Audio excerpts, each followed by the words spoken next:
Monsieur Martin, c'est pas normal là. Respirez, monsieur. Donc, se passe, là ventilé. Je peux faire un peu d'adresse, on sait jamais. Valérie, tu fais venir au cyclette, tu fais venir 2-3 IAT, s'il te plaît, pour préparer le denturel. Va chercher rapidement de quoi faire.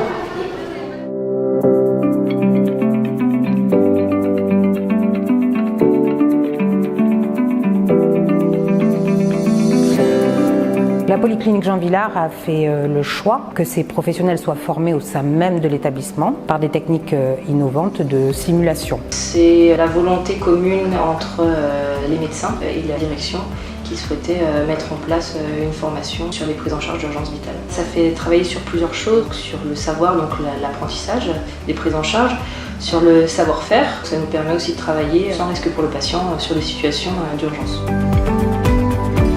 J'ai déjà bénéficié d'une formation sur les gestes d'urgence, mais celle-ci est totalement différente dans le sens où c'est vraiment de la simulation avec des scénarios qui nous permettent d'être plus opérationnels en cas d'urgence. Les situations d'urgence, c'est quelque chose qu'on n'a pas tous les jours, donc être formé, c'est très important pour pouvoir prendre en charge le patient du mieux qu'on peut.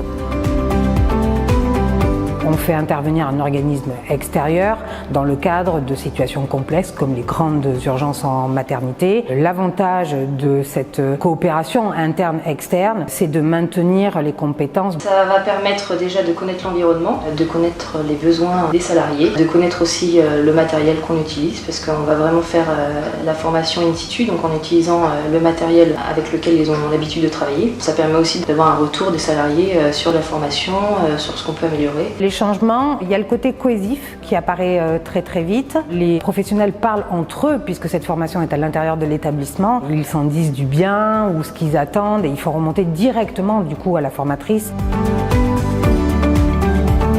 On se retrouve vraiment dans des situations réelles, dans des conditions réelles, dans l'endroit où on travaille. Il y a tous nos paramètres habituels et du coup, finalement, on se prend au jeu, on rentre très vite dans le jeu. Avec le stress qui va avec et tout. On était tous super motivés pour justement essayer de tirer tout ce qu'on peut comme profit de ce genre de journée. Ça permet de voir des choses que nous, on ne voit pas quand on a la tête dans le guidon, en fait. Que ce soit sur la gestuelle, sur la relation aux autres, c'est-à-dire sur notre communication.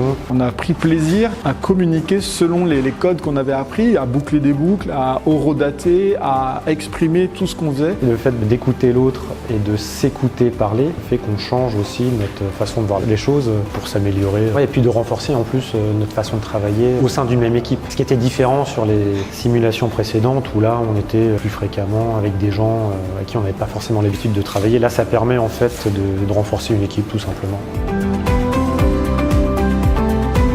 Depuis une dizaine d'années, on utilise la simulation pour former les équipes à la prise en charge des situations critiques dans le cadre de la gestion des risques. Ici dans l'établissement, ça fait 3 ans qu'on intervient régulièrement et ce qui est très étonnant, c'est le plaisir qu'ils ont à revenir régulièrement.